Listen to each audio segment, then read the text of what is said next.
Welcome, everyone, to this afternoon's democracy seminar. Tonight is a relaunch of sorts for the second year of our Challenges to Democracy series, our public dialogue series, in commemoration of the Ash Center's 10th anniversary. We are hosting a series of events, hopefully that will cover 10 themes, since it's our 10th anniversary, bridging together scholars and practitioners in a variety of formats, some public talks like this, some workshops, some larger events in the IOP's forum. And the purpose of this series is to consider and reflect upon and hopefully illuminate some solutions to the greatest challenges to American democracy. Tonight, we begin a series of discussions on the power of popular social movements and perhaps more importantly, what can be done to revitalize public engagement in America. The focus of tonight's discussion will be on my friend Hahrie Han's excellent new book, How Organizations Develop Activists, Civic Associations, and Leadership in the 21st Century. If you haven't seen the book, or if you don't own it, buy it after this event. Because it's very good. The book has many virtues, and I would like to highlight four of them. First, the book really takes organizations seriously in the participation literature. So political scientists who examine participation often try to explain who participates more or less in politics based on individual characteristics like their socioeconomic status or who they're connected to or the amount of time and money and resources that they can command. Harrie's book goes way beyond that and examines the ways in which organizations sometimes do, but sometimes do less successfully, engage people in the political process and the public, get them to engage publicly. The second virtue of the book is that it takes agency and leadership seriously. And this I view as a contribution to the social movements literature, and that literature has a tendency to be structuralist in its orientation, to look for the success and failure of movements and organizations based on the structural opportunities or constraints that they face. Harrie's book is all about agency and choices that organizations like the Sierra Club and others make in forming constituencies, trying to develop leaders, and get them engaged in the public process. A little bit more inside baseball, I think the third virtue of the book is that it takes multiple methods seriously. And the book is divided methodologically into roughly two parts.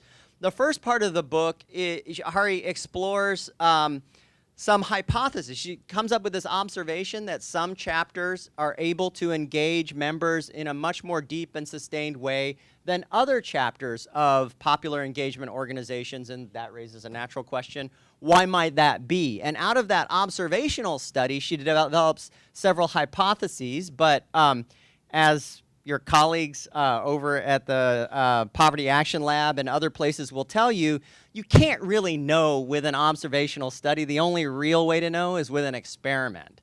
And that's what the second part of the book does, is actually construct some experiments to test these hypotheses that she develops. And it's rarely a project.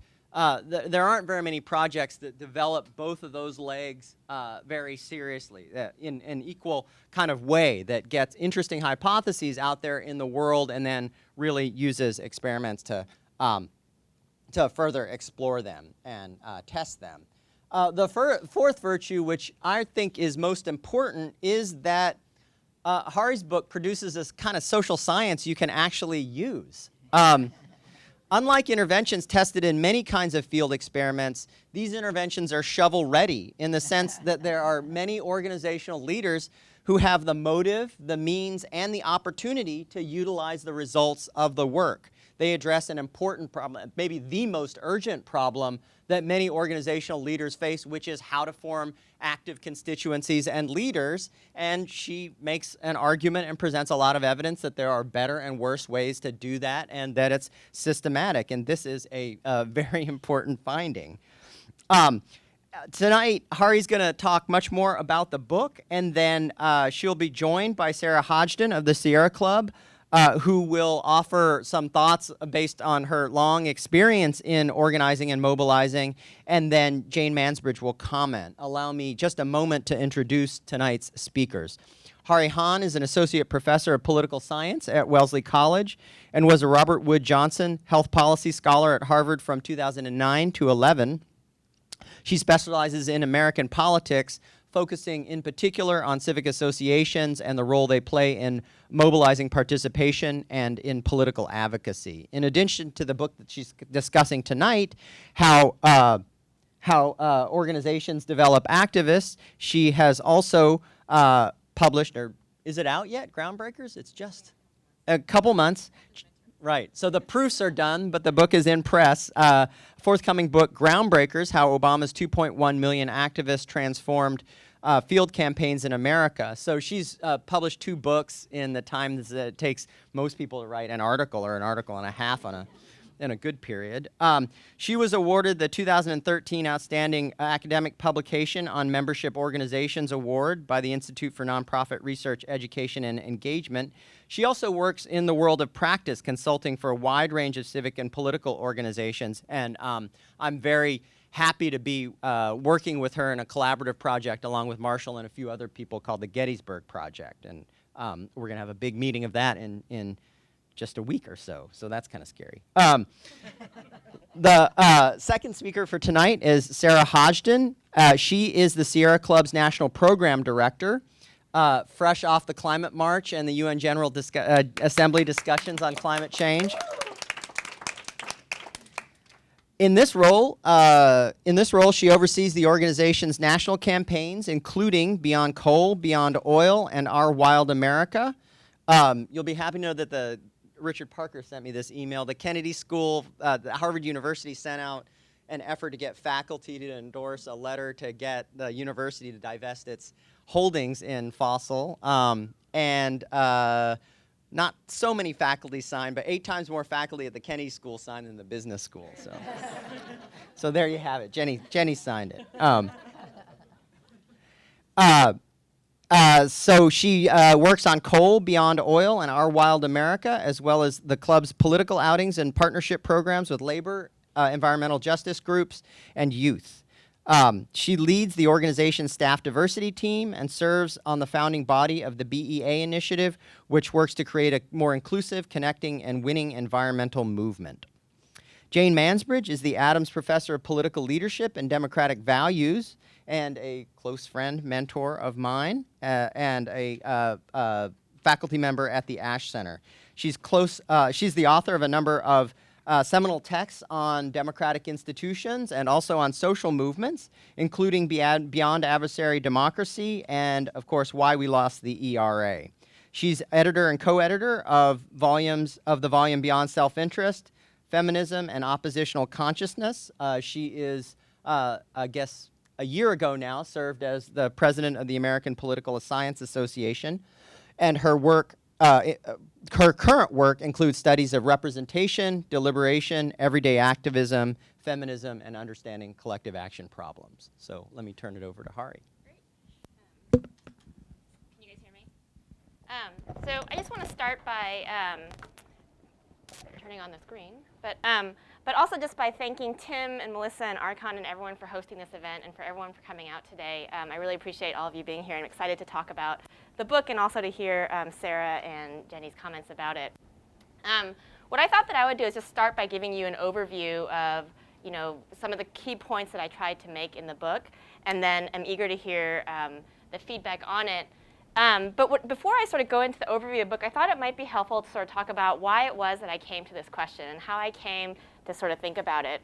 And really, the way that the project evolved for me was, starting, with Occupy Wall Street and a lot of the sort of recent moments of activism that we've seen in recent years, from Occupy to the Arab Spring, to the outcry around Trayvon Martin, and then, the trend towards lots of open government and things like that. What I felt like was, on the one hand, there was this one narrative that was coming out where it seemed like the 21st century was enabling more participation than ever. More people were getting involved than ever. Government was more open to popular input. And so maybe this was really the time of the people, right? But on the other hand, as that narrative was sort of being told, I felt like I was hearing another narrative from a lot of people that I was working with, where there were a lot of organizations that were able to get more signatures on a petition, let's say, or more people involved, but they didn't feel like they were really building the power they needed to win the wins that they wanted. And alongside that, we saw with things like Occupy or the Arab Springs that even if they may have been able to win some short-term gains, they weren't really able to protect those wins over time. And so part of what made me ask this question was thinking, well, how do we reconcile those two narratives, right? How is it that on the one hand, more people than ever are getting involved and government is more open than ever to public input, but on the other hand, it doesn't feel like people are necessarily building the power that they really want. And so I went around looking for different answers to that question. And what I felt like I was hearing in a lot of ways, and obviously I'm giving a very stylized narrative here, but it sort of felt like a lot of what I was hearing people both in academia and outside academia saying is that you have some people and they sort of join these organizations like the Sierra Club and other organizations, and then some kind of magic happens within that organization, and then like ta-da, like there's a social movement on the other end, or some kind of activism emerges on the other end. And obviously, I'm giving a very stylized narrative, and there are some notable exceptions to this, including the work of some people in this room. But the point that I'm trying to make is that I felt like there was a really strong story that was out there where when we were looking for answers as to why is it that some people get involved in activism than others, or why do certain protest movements emerge, what we do is we look for answers that are outside the organization, right? And so we were looking at things like what is the context, the social context within which certain grievances were coming out, or who were the people that were getting involved, and how do we use targeting and analytics to find people who are more likely to get involved. And what we weren't looking at really was what was going on inside this black box of the organization. And so what I wanted to do in the study then was really focus in on that black box and try to uncover what was going on within the organization.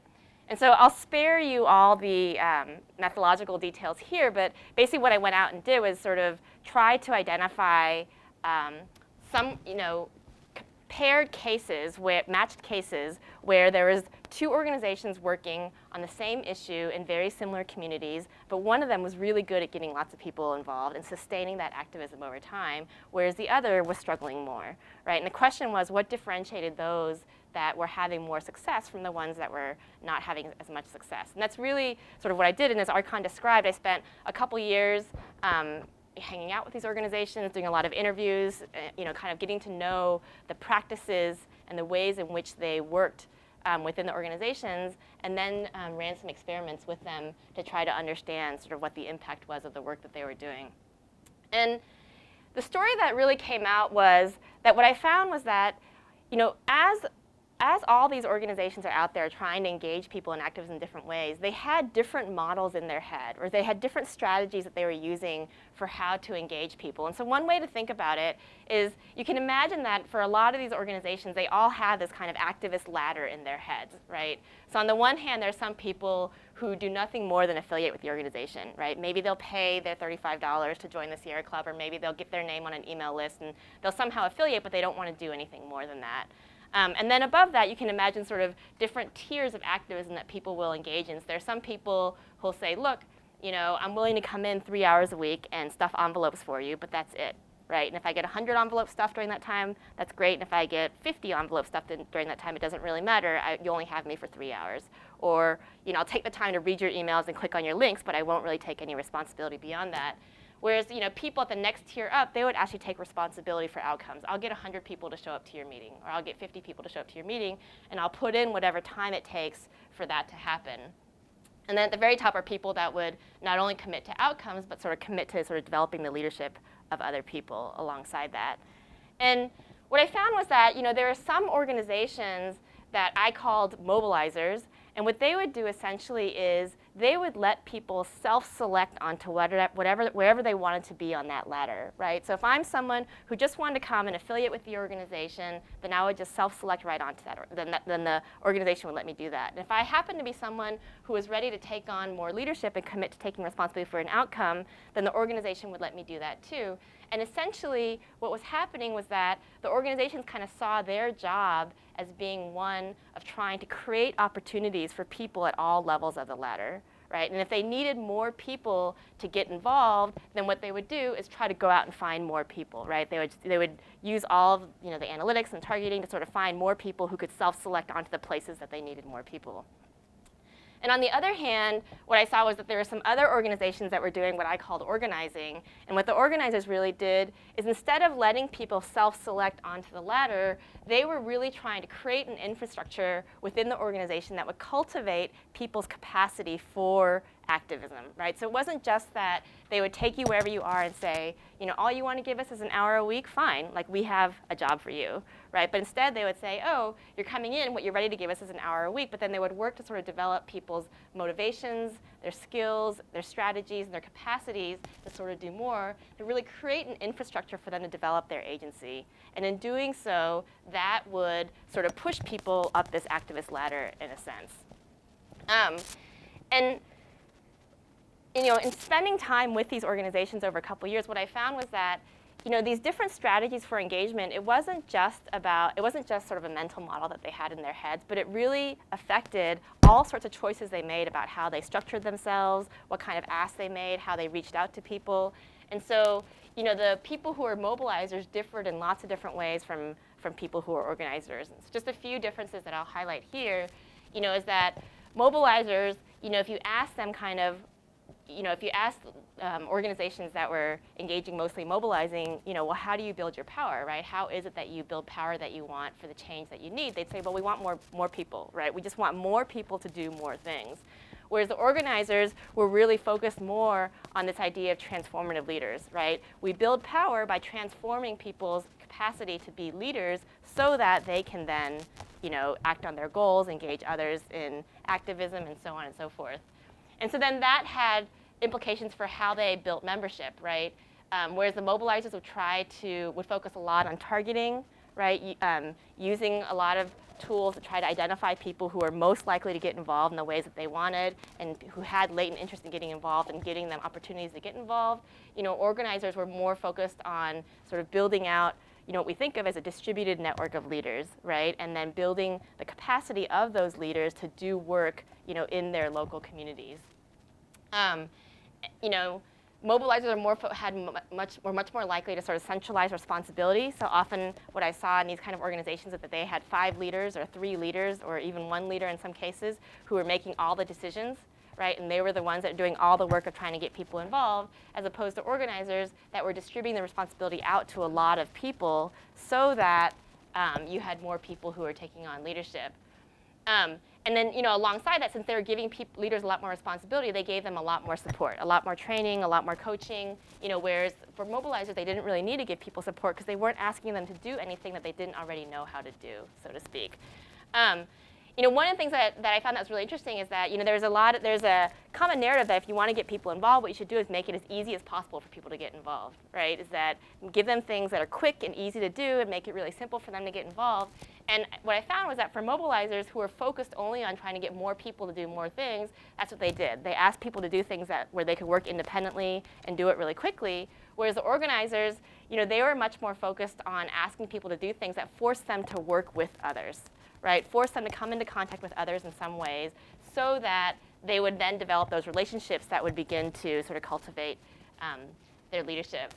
And so the one thing that I should say is that I think it's really easy to think about the distinction between mobilizing and organizing as being between online and offline, but I didn't find that to be true, right? You can do organizing, you can work offline, right? We've all known people who've done door-to-door canvassing, for example. That's just like a mobilizing strategy, right? And you can do work online in a way that tries to sort of build relationships and build leadership. So the distinction wasn't so much online and offline, but more about the strategy for how they were thinking about building leadership. And what I found in the end was that the organizations that had the highest rates of activism consistently over time were the ones that blended both mobilizing and organizing, right? So it wasn't that they just did one or the other, but it was that the organizing allowed them to go deep, right, and build the leaders that they needed, but then the mobilizing allowed them to go broad, right, and get the breadth that they needed. And so it was that combination of going both deep and broad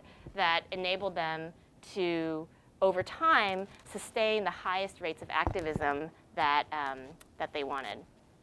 And so, so then the question in the end, in some sense, is like, well, does this all make a difference? It turns out that's a little bit blurry. But one of the things I did was I looked at, I tried. So what I did was I identified organizations that historically had high rates of activism, compared to the organizations that historically had low rates of activism, and then surveyed a group of their members right when they joined each of those organizations. Right. So these are people who had just gotten into these organizations, and then I surveyed those same people a year later to see how different was it, right? And what I found was that the people who joined were pretty similar to each other, right? The people who were joining the low engagement organizations weren't different from the people who were joining the high engagement organizations, but a year later, their rates of activism were a lot higher, right? And so the people that were doing the organizing and the mobilizing, they were likely to get about 9 percentage points more higher rates of activism than people that were doing just the mobilizing.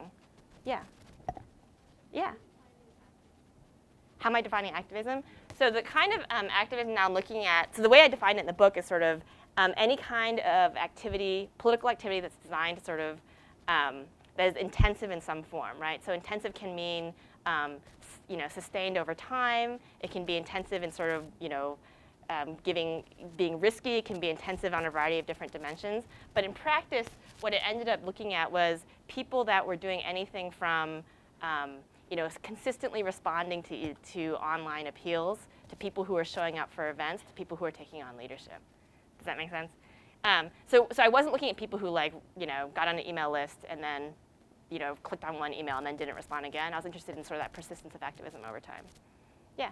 So Abbas would be that considered, an average activist of Abbas?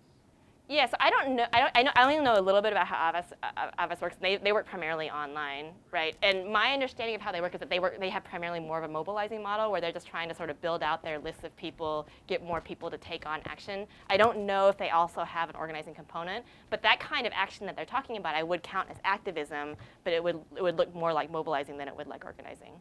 What kind of activity? What kind of? I'm sorry. The activists that you're talking about, what kinds of activities? If you get out in the street, that's one thing.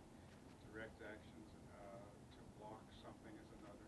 Constructing alternatives is another. What do you mean? Yeah, well, so in the study, the kinds of activity I was looking at was everything from, signing a petition online, right, and sort of taking that kind of action, to coming to, events like the People's Climate March and rallies and things like that. I didn't, in my study, have anyone who engaged in civil disobedience, but that wouldn't be outside the scope of the way that I would think about what activism is. And so, yeah, so actually, I'll wrap up here, but, the one last comment I want to make is, so, I think part of what we saw at the People's Climate March this past weekend, which I hope Sarah will tell us more about, was really, we had 400,000 people who came together in one way, and I think a lot of what was exciting about that is that a lot of the climate groups that were working around that really did this blending of both mobilizing and organizing so that they were able to get people out. And as I was preparing the slides this morning, I found this great picture of Sarah, who was at the Climate March, leading groups of us here, and so we're very lucky to have her here to tell us more about how it worked.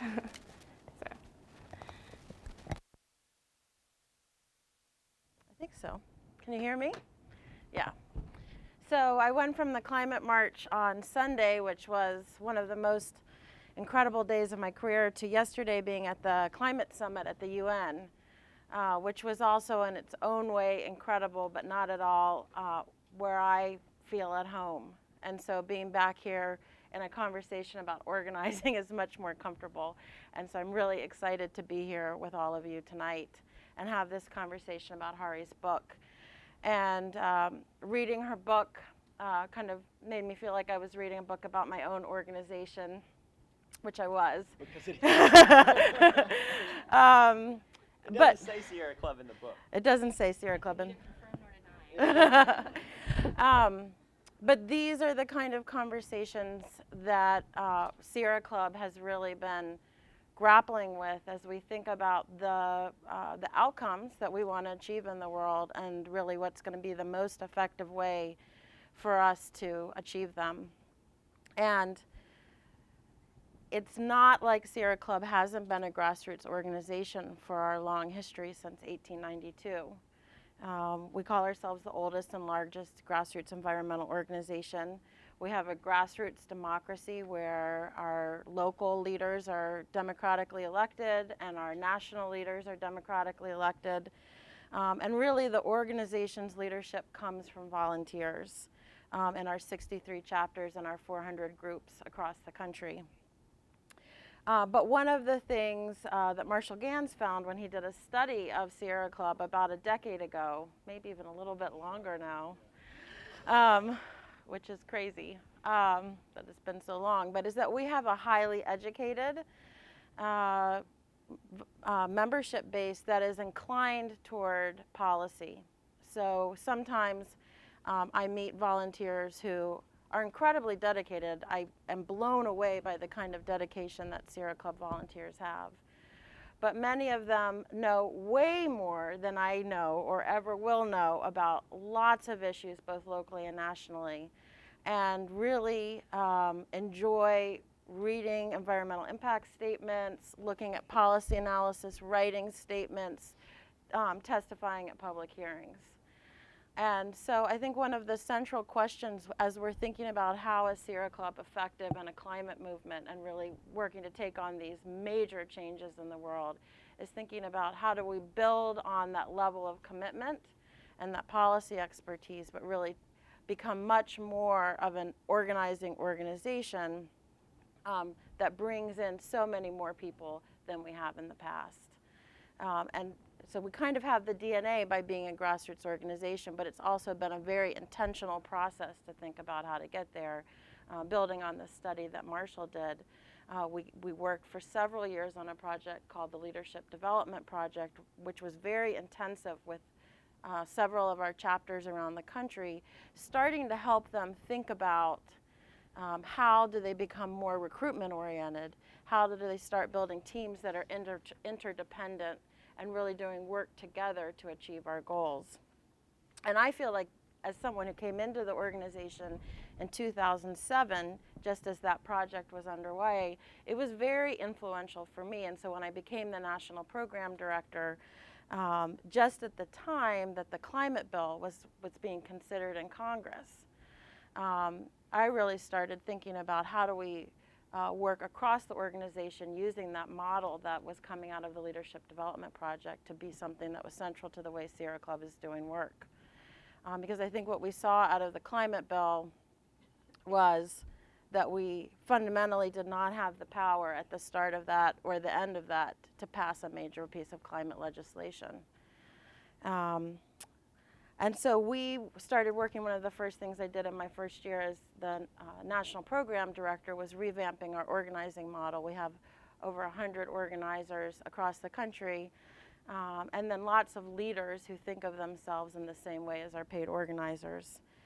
And many of them thought of themselves primarily as representatives of the organization, so that they would be the ones to speak at a public hearing, or they would be the ones to testify or speak at a press conference. And we really worked on instilling a value of them becoming organizers of organizers, and really worked to put in place some measurement and metrics to think about their success that was about the development of leaders. What was interesting is that we've had this ongoing conversation. I was really pushing at the time that the primary measure was the development of leaders.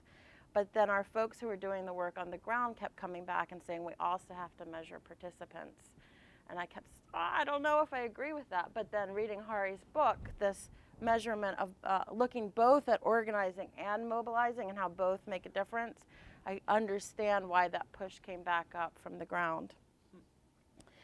And then one of the other things, we had a program probably 15 years ago now that we were working to build political power, and that was our primary focus.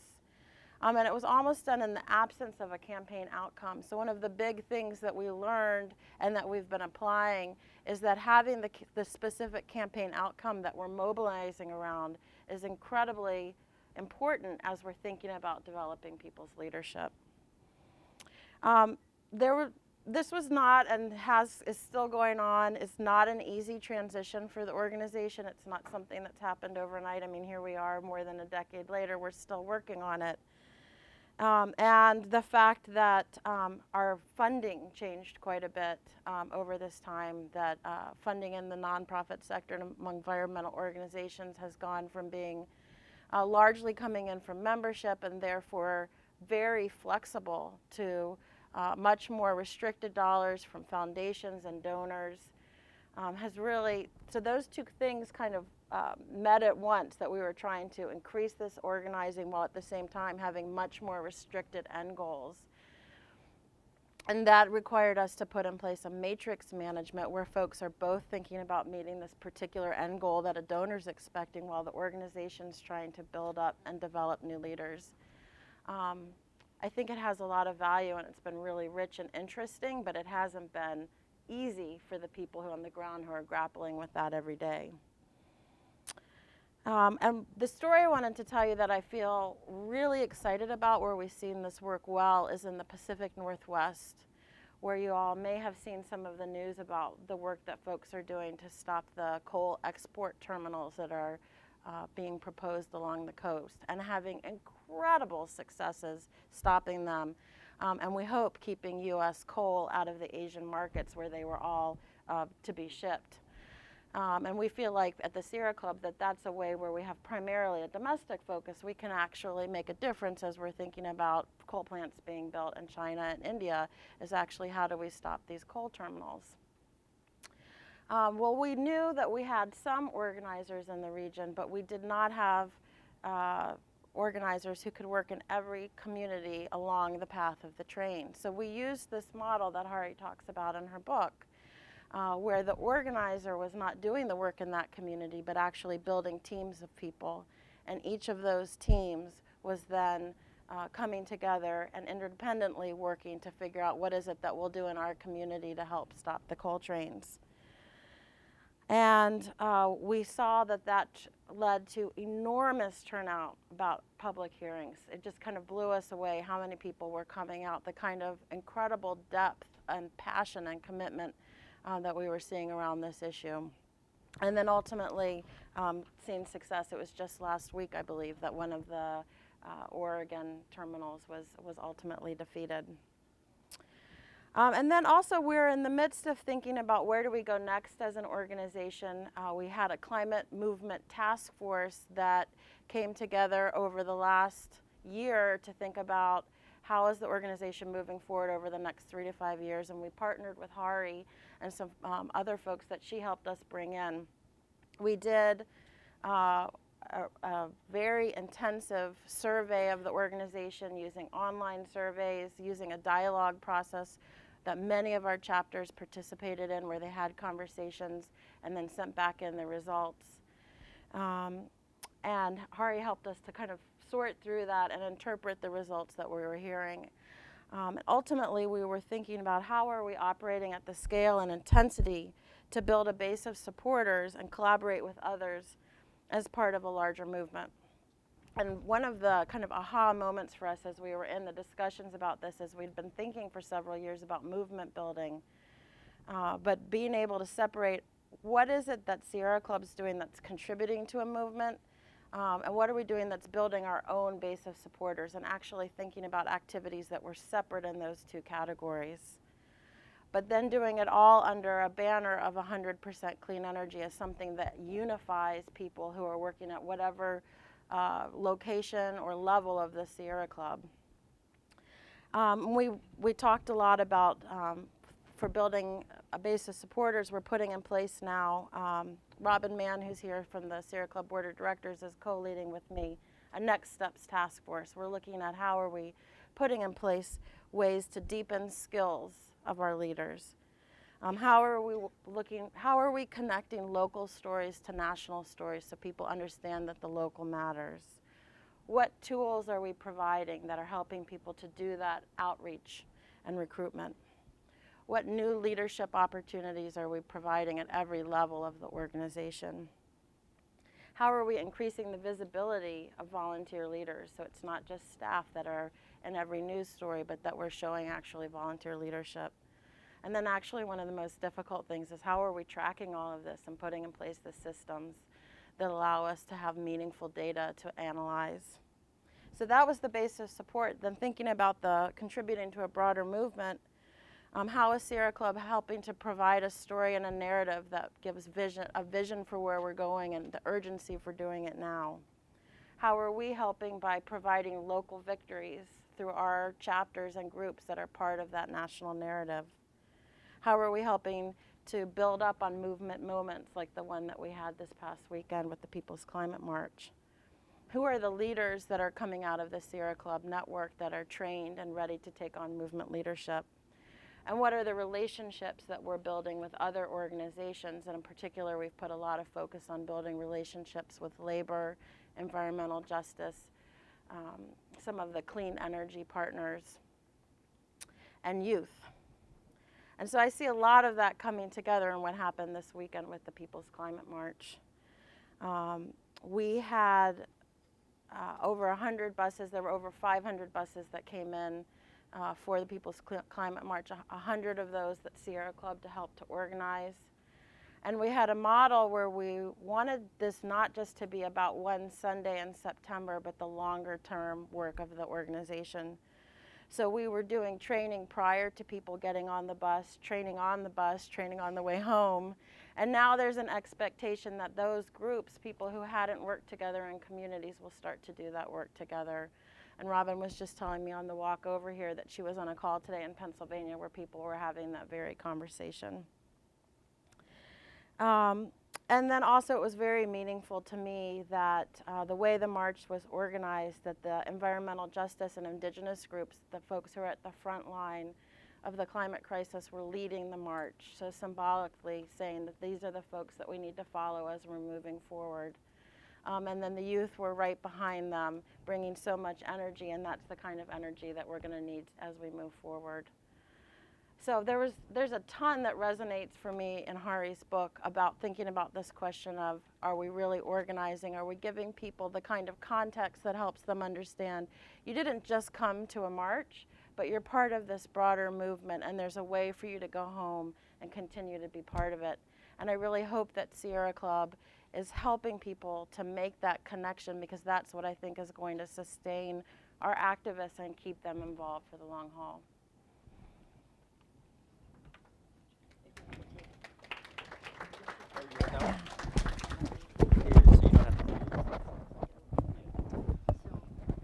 This is just great that so many people are here at an event on organizing. Because, wait a minute, how do we do this? Okay. Is that good? Is that good? Okay. Because organizing is what we've got to do. So this is a really exciting research design and compelling conclusions. This idea that organizers focus on transforming people and building capacity, particularly in leadership, is extremely important. I want to give 3 examples from my own experience, or from my reading and my experience, then ask how we can do it, and then suggest that it's really hard.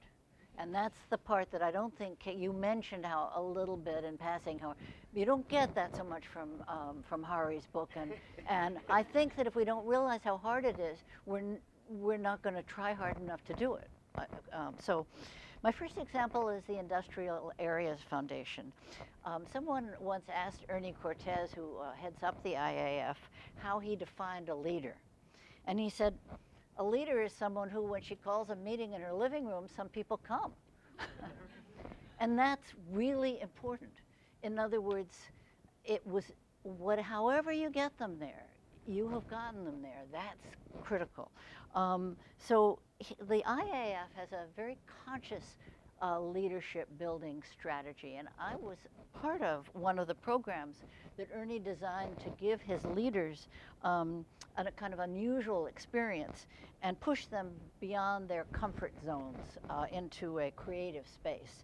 So for several years, and maybe he still does it, he would ask academics from places like Harvard to come down to San Antonio for a weekend, and then his leadership group would break into teams, and each team, it was teams that had previously worked together usually, would take a chapter of the academic's book and present it back to the whole group and to the academic from the perspective of their own organizing.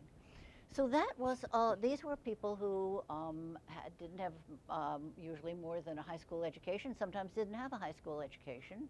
They were taking academic books, taking chapters of them, and interpreting them in public to an audience that was 4 times the size of the people in this room. So this was not an easy thing to do, but because it was about their experience, what they were being asked to do was to interpret it from their experience, they knew what they were talking about. And these were experienced organizers. So although it wasn't in their comfort zone, it was, I talked to a couple other people who did this, and I think it was invariably a success. And so this is Ernie had a genius for kind of creating a time out of time. If you're doing organizing, you get burned out. It gets boring even. And when sometimes you don't get certain moments like the climate march or whatever it might be, you need sort of up moments. And you need to think about that. So this was something in which people were able to pull off something that was beyond their everyday capacities and get that experience. Now the Communist Party USA also focused on creating leadership, and they particularly directed resources to building leadership in the black community. And within the black community, they were among the very first to train African American women. So they were able to get women into union positions, into community positions, into political positions. And they were able to build leadership among people who'd had very little formal education, and importantly, whose jobs, and this was true also of Ernie's work, whose jobs didn't include speaking or writing or organizing other people. So this is not stuff you could learn on the job. This was stuff you had to learn in your spare time. A lot of working people don't have a ton of spare time. So developing this leadership is really critical, and the Communist Party made a conscious focus of that. And my final example is the international movement of violence against women, Laurel Weldon's written a really great piece on this.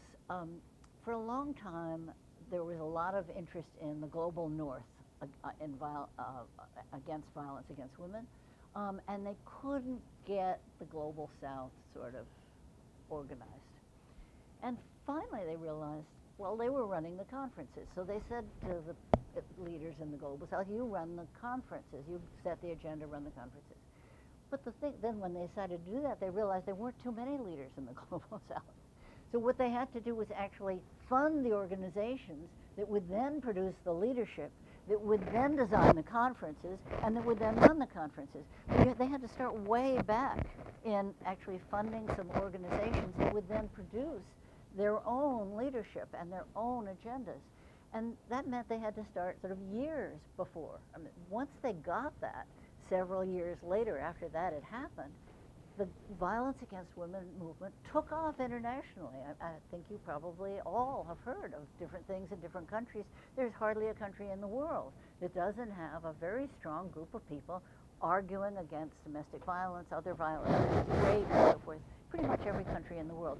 That's because of this sort of this realization on the part of the funders that they had to kind of let the leadership come up.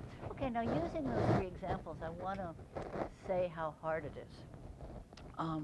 Because you might get the feeling from reading this book that this is a kind of fairly easy thing to do. And I'm going to quote from page 64 about Priscilla, quote unquote. This is it says, so Priscilla describes how she attended a training run by the National People for the Environment Association, which introduced her to the principles of organizing. Once she began to see the difference between organizing events and organizing organizers, which is what she ought to be doing, she began to talk to other leaders to see if they could reorient their work toward organizing rather than mobilizing. And as a team, they made the decision to shift toward organizing. Great. So that kind of makes it seem as if what you have is like a cognitive shift. Oh, I see. Like we've read Hahnie's book, and we get it. We're not supposed to mobilize, we're supposed to organize. Great. So that's all you have to do is like decide. So in fact, that's the word.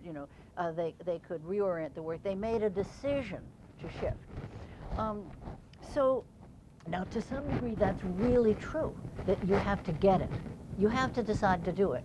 And I think this book is very important because when people read this book, they will realize that this is what you should be doing. Most of us aren't there. So that big step of realizing is a very important step. But after realizing, you have to do it, and that's a hard part. So each of my 3 examples of the IAF and the Communist Party and the anti-violence movement, and it would be true of the Sierra Club too, are relatively established organizations that are relatively well funded in various ways. And the CP, of course, was funded by the Soviet Union as part of the Cold War stuff. So they were able to organize people who were difficult to organize. Now, I'm just going to give a little example from my own life. Back in 1969, I was helping to organize something called the Cambridge Women's Center, which is still here down on Pleasant Street. Anybody who ever wants to drop in right off of Central Square. And we had to paint the building. We'd bought this building. We had to paint it. And I said, let's go on the radio and say, like, on Saturday at 11, come on, everybody come on down to the Cambridge Women's Center and paint it. Because I thought that would bring people out that, you know, when you paint, you make the top. Well, you know, it took more, we all realized it would take more effort to do that than it would to just pick up the damn brush. So that's what we did the second. We painted the Women's Center ourselves. Because it was easier. It's easier to do the other things. It's easier to be the lone wolf. It's even easier to mobilize than it is to do this organizing stuff. And the job is made even harder when you set out, when you recognize the tendency of all voluntary organizations to skew toward the middle class, the professional class. Actually, both in the recruitment and in the conduct of meetings and the follow-up, it's really important to identify the kinds of people who are going to normally get marginalized and make efforts not to, you know, affirmative efforts not to marginalize, and that's Harry's next. But on page 6.1, I was hoping you would put this up on your slide, I hope this will be just somehow sent out an email or handed from person to person. It's a list of the practices that you can engage in to become one of these organizing organizations. And the first one is, have a leader responsible for recruitment. Totally right. We know that giving people responsibility for something is what a major way that kind of thing comes about. Okay, now I just have it, but that means that the organization is going to be big, has to be big enough to have one person do recruitment, and it also means that somebody's got to be willing to do recruitment. Now, I happen to just become a member of a 17-person faculty organization that's doing some work actually around climate and stuff. And is any one of us going to take on that role? I tell you, no. Absolutely not. I'm not gonna. I don't have the time. So I can read this book. I can totally agree with you. I can want to, you know, email this list to everybody I know, and I'm not going to do it. So it's hard. Recognizing that it's hard shouldn't make us say, well, we're not going to do it. It should make us say, we are going to do it, but we're going to recognize that it's hard. So I really appreciate what you've been doing in the Sierra Club, and I appreciate your bringing this in front of other people, because I think that from now on we can begin to understand how we should really dig deep. Thank you very much. Well, big hand for them. So that was a fantastic opening to the conversation. It's right here. Can I just make one comment to? Yeah. So Sarah and Jamie, those comments are really well taken. And the one comment I just wanted to make is, I think that you're absolutely right about how hard it is. I probably downplayed how hard it is in the book. But in my mind, the question in some sense that we should be asking then is, how do we create the conditions that make it possible and likely for organizations to engage in the kind of leadership development work and the organizing that we want them to do? You know, Thea Skocpol wrote this book where she sort of has this quote where she says, you know, if you look throughout American history, political elites don't organize ordinary people unless the incentives are set up for them to do so, right? Unless it's in their interest to sort of do the hard work that you're describing. And so I feel like in some ways, kind of the juncture that we're at, if we think about, a lot of democratic organizations, not just the Sierra Club but others, is how do we sort of restructure the incentives that they have and that the leaders of organizations have so that they invest in the kind of leadership development and the development of people's agency and the things like that that we're asking. And part of what raised that question for me again was when, Sarah, you're talking about how your funding model has shifted from, right, yeah, with a shift, from having mainly being funded by membership dues to restricted dollars, like it's like you guys are fighting an uphill battle almost to sort of do the organizing work in that context. And so, I think there are a lot of big questions for us to think about on that front. So. Great. Well, there's obviously a lot of entry points from people's experiences or disciplines, areas of study. And questions from the audience? Yeah. If you could say your name and identify yourself. Sure. Thank you. My name's Jesse Littlewood. I work with a firm called Echo & Company. We're in Davis Square, and we help organizations run digital campaigns, advocacy and fundraising campaigns. And typically my questions are, how do you scale a model up? But I'd actually like to know how this organizing model scales down to smaller organizations, to pick up on a thread.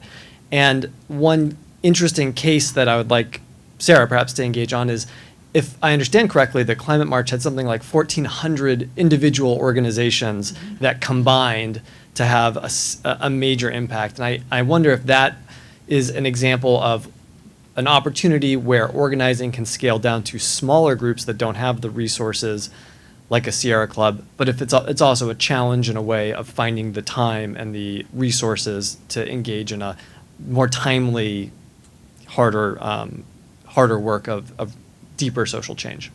So maybe elaborate on the question. So the question is it harder for relatively harder for smaller organizations to engage in organizing rather than mobilization?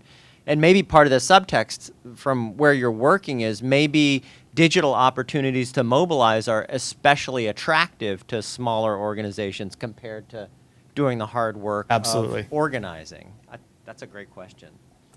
The way that I think, so there are a lot of ways to think about this question, but I think it is true, like digital opportunities, because of the context that we live in, are a lot more attractive for these small organizations. And part of that is because of the point I was trying to make before, which is that there's this narrative out there that the way you build a social movement is through these these shiny new digital tools that we can use and things like that, because we haven't really invested in this counter narrative about the importance of the organizing work and the work that goes on within organizations.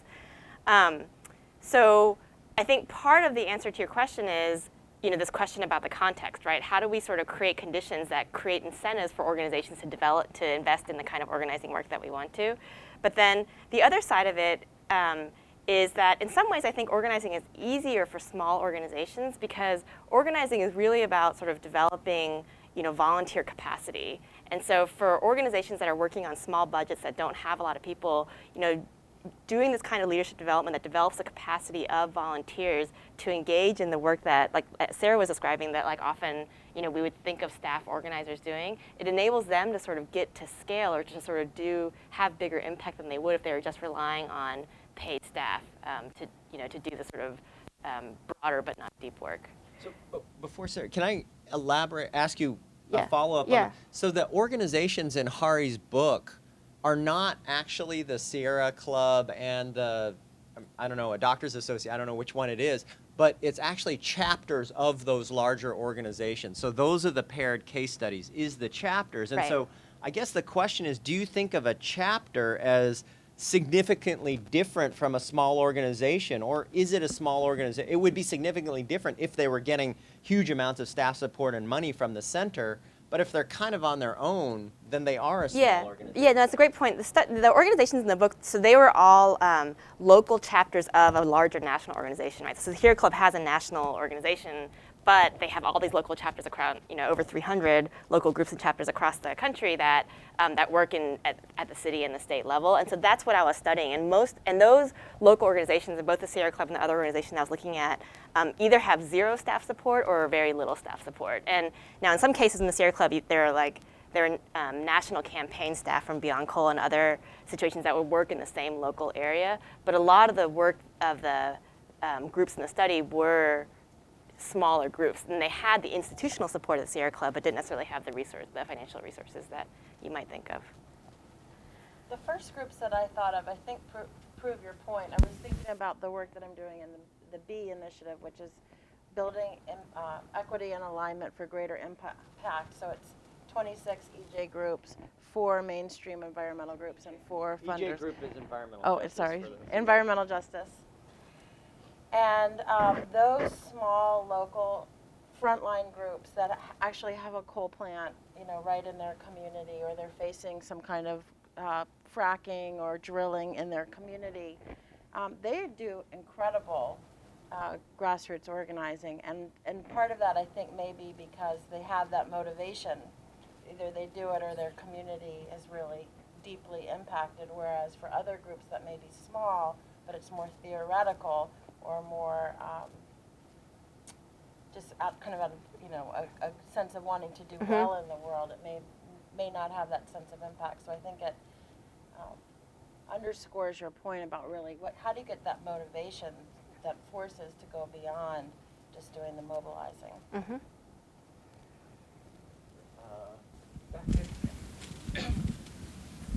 Hi, thank you so much. My name is Jessie. I'm a student here at the Kennedy School. And in recognition of the very true fact that organizing is hard, I wanted to ask a historical question about whether or not you think it's getting harder. Because a lot of people have argued that over the course of American history, sort of the outsourcing of civic duty to national advocacy organizations, how is that changing organizing, and whether it's getting harder? Yeah, I mean, I'm sure Jane would have some thoughts on this, having spent a career looking at this. But I can say, certainly there's all sorts of evidence that shows that American politics has become so much more professionalized now than it used to be, and that along with that professionalization of American politics is also this, I think, broader trend towards the consumerization of politics in a way, so that we think about this effort to get people involved not so much as an exercise in sort of building citizenship and building leadership, but we think of it more as kind of a marketing exercise, right? How can I, design a pitch in a way that's going to get people to sort of sign my petition in the same way they might buy my ketchup, right, or buy this box of cereal? And so when you think about sort of citizenship in that way, then yes, it does make organizing really hard, because we don't have the sort of structures or systems in place that lead us to think about questions about how we develop citizenship and leadership and things like that. So I think it is hard, but then on the flip side, I also see a lot of organizations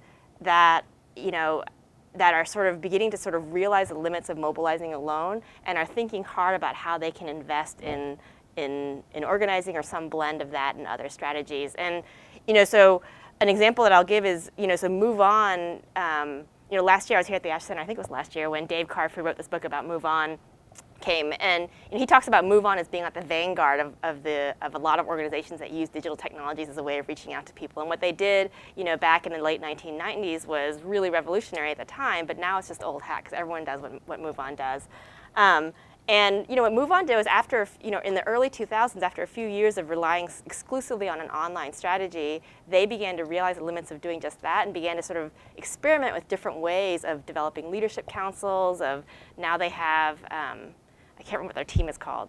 It's like a turbo leadership team or something that, I can't remember, they have these like fancy names for it, but that try to sort of think about how they sort of take this pool of people that I've identified as being interested in issues, and then develop leadership in a way that gives them more depth. And so, on the one hand, yes, I think it is getting hard because of these broader trends in politics, but on the other hand, you also see organizations that are really intentional and cognizant about the challenges that they're facing. Yeah. I started I was recruited as a student on campus at Indiana University, and coming out of Earth Day 1990. And so in my, however many years, 24 years in this movement, part of it is that it's gotten easier, because back then people weren't talking as much about environment, and certainly not about climate. That's probably not enough time to compare it to some of the really rich organizing that happened in earlier generations. But something that struck me over the weekend, I brought my sister with me to the march. It was her first time ever to do anything like this. And I took her with me on Saturday before the march on Sunday to the youth convergence. And it was pretty funny walking through this space. There were people standing in circles, and I said, yeah, we do a lot of standing in circles, and will often go around and everyone will say one word for how they're feeling. Or then people were voting or chanting. It was just, I realized that she didn't have any context for the kind of things that we were doing. It was so outside of her experience. And then she also said, I asked around to my friends and told them I was coming with you to this march, and none of them even knew it was happening. And I said, so how do you think we reach them? And she said, I think you'll have to do an ad. So it does seem like the whole context has really changed, where having this sense of citizenship and activism where one person talks to another is really outside of the daily experience of so many people. And so in that way, I do think it has gotten harder. I agree that it has gotten harder for that reason. At the same time, that the excitement of social media has its own dynamic. The thing that I would say is it's incredibly hard to predict today what this is going to look like tomorrow. So nobody really predicted the environmental movement, nobody predicted the civil rights movement, nobody predicted the feminist movement. And what's going to happen, we just don't know. So you have to be a little bit like Machiavelli said about, there's fortuna, there are these kind of waves. You have to be ready to catch them. You've got to be ready to go when the opportunity opens itself, and so that's why I think this book is very useful, because it really gives you a kind of manual. When you can act, how should you act? Well, here's some good ways. Does anybody think it's gotten easier? I mean, let me just make the devil's. So political repression is certainly less, even in the United States, than even in not completely recent memory, but you don't have to go so far back at all, right? So, and some people in this room have experienced it directly, and so I think that's a lot less. So in that way, I think organizing has to be a little bit easier. And then if you look at some of the survey evidence, young people are much more drawn to non-conventional forms of political participation and engagement than the mainstream forms like voting and so on. And so at least the potential for it to be easier in that dimension is there. Just a couple. Marshall? Yeah, Arthur, just two quick things. One of the things we certainly discovered in Obama 2007-8 was that given an opportunity to learn basic organizing skills, there was an enormous appetite, and people were into it. It was a great opportunity to develop their own capacity. What the Obama organization did with it is a different question. But in terms of the whole campaign, it really, everybody was saying, oh, people don't care and nobody will volunteer. That was the whole rap. Well, that turned out to be a rap full of, well, I won't be a poet about it. No, but it was a demonstration of the fact that people have an enormous appetite, desire to make a difference. And given an opportunity, the support, the structure, the training for it, people are going to take up on it when it really matters. I should say the model that we used in those, Obama was developed in Sierra Club with the Leadership Development Project that Sarah was mentioning. The other thing I just wanted to pose as a question is, why does this phenomenon of organizing's hard and all that seem to be so much confined to the progressive side of the spectrum? The NRA seems to do just fine with 13,000 gun clubs, and the Right to Life people have done just fine. And I'm just wondering, it seems to be a phenomenon that seems to be more on the progressive side than on the conservative side, who seem to still do quite well in terms, I mean, the Tea Party was not a social media event. I mean, if anything, it was rooted in traditional organizing. So I'm kind of wondering about that asymmetry. Speak to the asymmetry. I can't speak to the Tea Party, but the NRA was able to use gun clubs. In other words, they had selective benefits. They had a previously existing system. And what was the other one you mentioned? No, before the Tea Party. Well, Right to Life. The Christian Coalition. Oh, yes, right. The churches, evangelical churches. For example, in the ERA movement, you would go down to the State House, and buses would pull up, and they would be the pastor would sit in the bus, the male pastor, and the women from the congregation would go into and if you talked with them and said, "Why are you here?" They said, "Because my pastor said I should." I mean, that wasn't the only reason, but they were very much organized by the churches. So that's a previously existing organization. We need to use those. I think, sorry, just one thing to add. I think the question about the right is because it wasn't like the organizations on the left didn't have. It's not like the left didn't have the potential to use churches or other organizations like that too. If we think back to the 1970s or the early 1980s, but somehow we saw organizations on the right continuing to sort of organize in that way, in a way that organizations on the left didn't. And so I think this is where this whole idea of we have certain strategies that we have in our head that become reinforced from generation to generation that make it harder and harder, if we're not seeing models of other ways of doing engagement that are present in the kind of movement that you're a part of. Alex. I want to second your suggestion, Archon, that I think in some ways it might have gotten easier. I mean, the amount of repression, when I think of what the major organizing efforts in American history have been, most of them encountered much more severe repression. But that's the question that I have, and this may be just from so out of the blue that it's nonsensical, but whether the organizing and mobilizing dichotomy, for me, has an echo to the debates within the left in the first half of the 20th century between wanting to have a vanguard party and a membership party. And those were extremely widespread international debates, largely between communists and social democrats. And is that, I don't know. What's a vanguard party? I don't know. Oh, okay. I have to do a little more background. Yeah, this was really in the split between the communists and the socialists, the model of a vanguard party, which is a party really of organizers, okay, and that was the most critical thing. Now, I mean, I think probably this question is I'm struck that there is a parallel to an earlier, very widespread international debate, and I was just. Yeah, I mean, so obviously for my question, I don't know the history of that particular. Right. I mean, when you said membership party, at first I thought that the membership party would be the one that would be thought of as organizers, right? So if the vanguard party is the one that has a small elite that's controlling things, I would not think about that as being one that's consistent with the sort of definition of organizing that I was using in the book. I mean, the notion of a vanguard party was also of cadres of devoted full-time organizers. Oh, I see. So it's elected leadership. Sort of.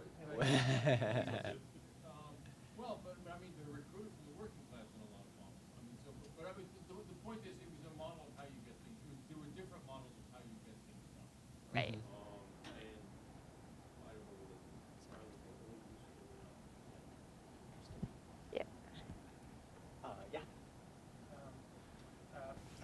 Yeah. Pat McCormick and Kennedy School alum. Professionally, I'm doing ed reform, but as a community activist focused on urban design, homelessness, and transportation. So, it sounds like everyone is talking about the ideal combination of traditional and in-person and online. And I guess I want to ask about online, which isn't to say it's either or, but I'm wondering from all of your experience, now that we're a few years into social media and other organizing principles, if we think back to, say, Here Comes Everybody, Clay Shirky's book, where maybe organizations are less important, and it's a peer-to-peer membership, and leadership is, like an open source software, much more about retaining, through a meritocracy and transparency, the respective peers versus a role I might play in an organization. Those were some of the things that maybe haven't come to pass in terms of the optimism of online organizing. We've also seen some of the pessimism around AstroTurf organizing, slacktivism, where people think they're involved, but it's just because they're clicking through. So if we think about that idea of organizing versus mobilizing online, it seems like the line is fuzzier and harder in some ways, although, to Archon's point, easier to scale and reach people. So I just wonder, to what extent is, are you finding that online is turbocharging the offline or not helping as much as we thought it would? So, I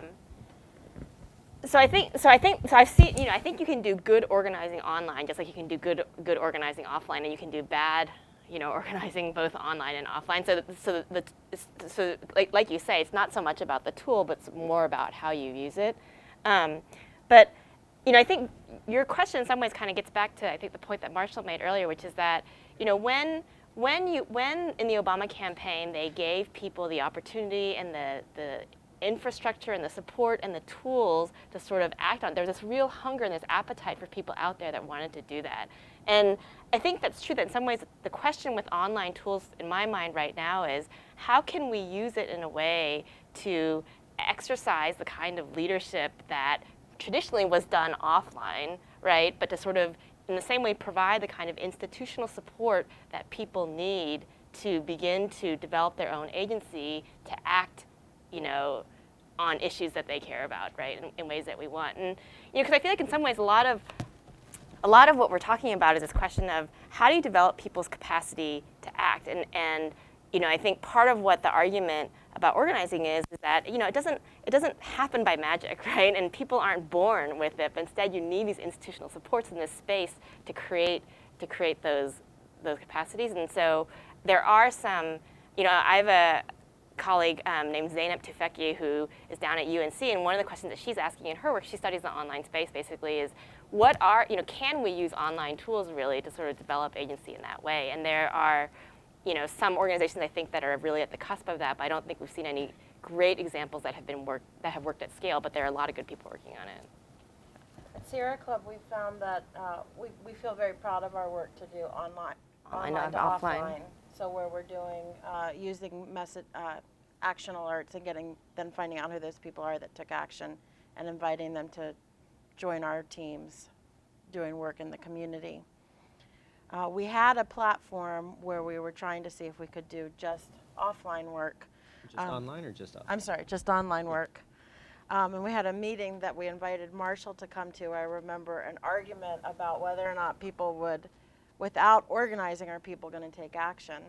And the argument was if we just ask people to do it, they'll do it. And that platform didn't ultimately work. But we're now going out and trying to develop another platform with one of the major theories behind it being that we want people to take leadership. So leadership being that they're not just doing the action themselves, but there are people who are gathering with them and doing that together, and can that all work online? And we're very hopeful that it can, but it's going to take the kind of coaching and mentoring and organizing that offline work does as well. So the idea is that you do all of the leadership development and organizing work, but online, so that the people organizing other people maybe have never met each other face to face. That's the objective. Back here. Yeah. Oh, thanks. Hi, my name is Emily. I'm at the Ash Center as a graduate student. My own research looks at the effects of NGOs in India on state capacity to provide basic education. And I'm looking at variation in different NGO strategies and modes of engagement with the government and with the education system. And I've been struck in my own research by, a lot of times these different modes of engagement or activities are framed in strategic terms, as if this is just a choice on the part of the organization. I'm really interested in kind of the structural factors within organizations in the context in which they're working that determine or shape which kind of bucket of activity they land in. Funding structure, where your funding comes from, size of the organization, how professionalized your staff is, and what kind of human capital you have access to, and then also based on what issue you work in. Is it sort of an identity-based issue that helps you mobilize in particular ways? So I'm wondering in your work whether you saw structural factors to do with the types of organizations and what resources they have and challenges they face related to that might shape which bucket they land in. So in this particular study, the way it was set up, I was looking at local organizations of two national organizations, right? So there are some structural factors that didn't vary across these organizations, so I couldn't see them. But I will say that among the local organizations I looked at, one of the questions I asked is, well, how do the organizers become organizers, right? And there are a couple trends that I saw, right? One was, so for example, in several instances, what you saw was that there was some kind of either resource constraint or abundance that led them to search for different strategies. So what I mean by that was that in one situation, for example, there was an organization that had to organize like a large rural area, and there just wasn't, they simply didn't have the staff support to be able to do that with just paid staff. And so it was the kind of lack of resources that forced them to think, well, what can we do? Well, we're going to have to rely on volunteers, and that means we're going to rely on them, and we're going to give them actual responsibility. Then we have to train them, we have to figure out how to equip them, and then that led them down this sort of organizing path, right? In another situation, there was an organization that was working in a state that was a battleground state for a presidential election. And so all of a sudden through the presidential election, they saw a huge influx of volunteers come because of all the sort of like external stuff that was going on in that state. And they were like, oh, gee, you know, like, how do we deal with this? And so again, it was like the abundance of volunteers that made them realize we need some people who can take leadership to manage this huge influx of people that came. And so, you know, it's sort of like there were those different kind of like external circumstances that would lead it. But then ultimately, inside the organization, there usually was some leader who knew to think about organizing as a model, right? Like, how do you begin to sort of, and this is before the Sierra Club had begun to sort of its whole training program to sort of try to shift things. It's sort of like, how do you when you face a situation of resource constraint or resource abundance, like how do you begin to think like, oh, the way I'm going to deal with that is by training a group of volunteers? And so in some cases, there were people that had done work on the Obama campaign and transferred those skills over. In other cases, there was, you know, people who had been activists in other organizations for a long time and brought those skills over. So it's sort of the combination of, you know, individuals who had had experiences elsewhere that they could bring over in combination with sort of external conditions that made things possible. You know, and that whole idea of individuals who had experiences elsewhere, this is why I think it's so important to begin thinking about in the progressive movement how we begin to sort of spread those kind of experiences out so that you have more people who think about it when they face those situations. Back there.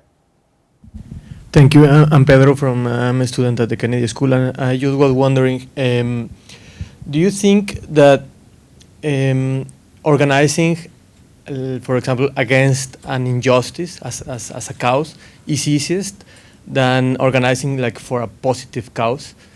I mean, this is one of the questions that you guys were asking, right, in the climate. I don't know if you want to speak to that. Sure, Yeah. That's exactly at the heart of what we were discussing, the Climate Movement Task Force, and we are going to try to mobilize and organize people around 100% clean energy, because we feel like part of what the climate movement needs right now is optimism and an idea that there are solutions available to something that sometimes is so huge that it's overwhelming people and overwhelming their ability to get involved. And I also think it's easier to organize against things that are bad. So I think that we're going to, as we go into it, we're going to probably find that it's some combination of both.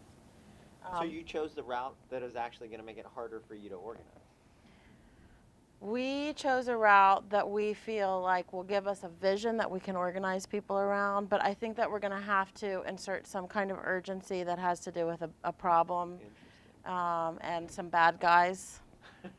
I think there's no way that we're going to get around having bad guys as part of the story. I mean, that's part of organizing. And I will say the research on this shows that it's a combination, it's a tension between sort of the hope and the challenge, right? Between the threat and the hope that something's possible. Because if it's all threat, then it's debilitating, right? Well, what's the point, right? I might as well go home. And if it's all hope, then it feels like, well, what's the urgency? Why should I take it? And so the research shows it's a tension between those two things that, that tends to engage people. We have time for one more question. Yeah, go ahead.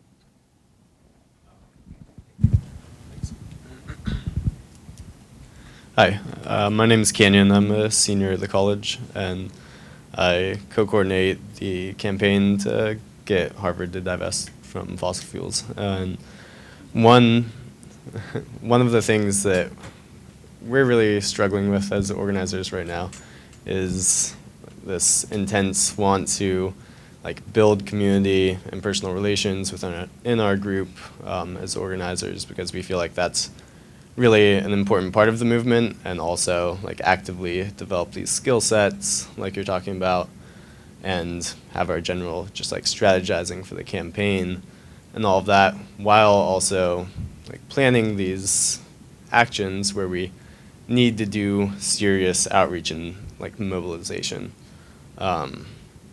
And I feel like right now we're struggling with basically people just not having time, just overcommitted Harvard students, basically, and kind of struggling with the trade-off between like doing this really important, I guess what you would call organizing of like building skills and these different things versus mobilizing and actually getting like trying to get hundreds of people who don't want to actually be part of the organizing to like come back to things. So I think that's a trade-off that we're struggling with, and I wonder how you deal with that. What I can tell you is that you're not alone. I mean, Sierra Club's organizers struggle with this all the time because they feel immense pressure to achieve the outcomes of their campaigns, but that's why we have this separate set of metrics and measurements that we're using that are about these transformational outcomes that we believe will make us more sustainable for the long term. So I think that it is right for you to be struggling with that and encourage you to keep doing that and building that. Organizing at its heart is about relationships and about relationships that will sustain beyond the campaign that you're working on right now. And not everybody will want to be in for that level of activity, but that a core of people are really grappling with that, I think, is the right way to go. I mean, I think in my experience, I've seen a lot of organizations where, I mean, it feels like tension in every organization that I've seen, so I agree with Sarah on that. But a lot of organizations, I think it's, you get to the point where you begin to sort of think of it not as an either or, so it's not like we either can do this or, either we can organize or we mobilize, but you figure out sort of how to mobilize in such a way that builds relational capacity and sort of, reaches the people that the depth of people, the breadth of people that you want, while building, the relational core of the leaders that are doing the work, and kind of finding that tricky balance is really the challenge. But just on this point about metrics that Sarah said, on the Obama campaign, which is what this other book is that I was working on, one of the stories that Jeremy Bird, who was a national field director in 2012, tells is that when he was a state director in Ohio in 2008, the national headquarters was sending him all these messages saying like, the number one thing we care about is voter contact, right? And we want to see your voter contact numbers go up and up and up and up and up throughout the summer, because that's how we're going to know that we're going to get more people out for Obama on election day. And at a certain point, he was saying like, that doesn't make sense, right? Because if we only invest in voter contact right now, what we're not doing is we're not doing the work of developing our teams, developing our leaders on the ground. And so in Ohio, what he did was he made the decision to jettison the voter contact numbers for the summer. And so he wasn't tracking that. And what he was doing in the summer leading up to the election is he was tracking things like, how many neighborhood team leaders have you recruited? How many one-on-one meetings did you have? And he was, the outcomes that he was tracking were these like, capacity building outcomes, so that after Labor Day came and they switched to voter contact, they had a much bigger base of leaders who could then be unleashed to engage in those more transactional outcomes that got them the votes on election day. And so in that, I think that the point that Sarah makes is really important, because it's about, one, we have to sort of rethink what are the outcomes that we care about, right? And two, there's sort of like a patience with with the capacity building that that organizations have to invest in. I think that the word relationship covers a very large number of things. And in this relationship building, when I think of, for example, the Industrial Areas Foundation, it's there's a work-related relationship. And when you're in college, one of your, as Erik Erikson used to say, one of your sort of tasks is to build your identity. And that means finding out creating enemies, and it requires sort of all sorts of plumbing of self. And this could go on for a very long time, and it can take up a lot of evenings. And it can lead to a lot of anger and love affairs and, breakups and all that. And I think that so when you're building relationships, it doesn't mean sort of that the relationship should necessarily be all consuming. and I think that's the idea that an organization and a group of people, a team, can go through sort of cycles in which there's time for sort of action and time for reflection, and then time for some more action. That maybe if you can get your group to kind of agree that there's sets of times for different things, because I'm not sure whether I'm reading you right, but I've been in organizations where we spend an awful lot of time on ourselves. And I thought, for me, in the women's movement, that was incredibly important because myself was the movement. I mean, you know, we were trying to figure out what women's movement, what women ought to be like. I mean, it was that basic, sort of where should we be going? So the self-reflection was incredibly important, and the personal was political. But that it can also get out of hand. And so I just wanted to kind of say that if one of your problems is that the relationships are getting out of control, then you can address that as a subject. So that. Thank you. You know, at the Kennedy School, I think every single thing that we actually do involves trying to bring together scholars and practitioners, or the scholarship side and the practice side, to make things happen that neither could achieve on their own. And that is a really hard thing to do. I think we try it all the time, but seldom succeed. And I regard this conversation as a marvelous success in that regard. So thank you very much.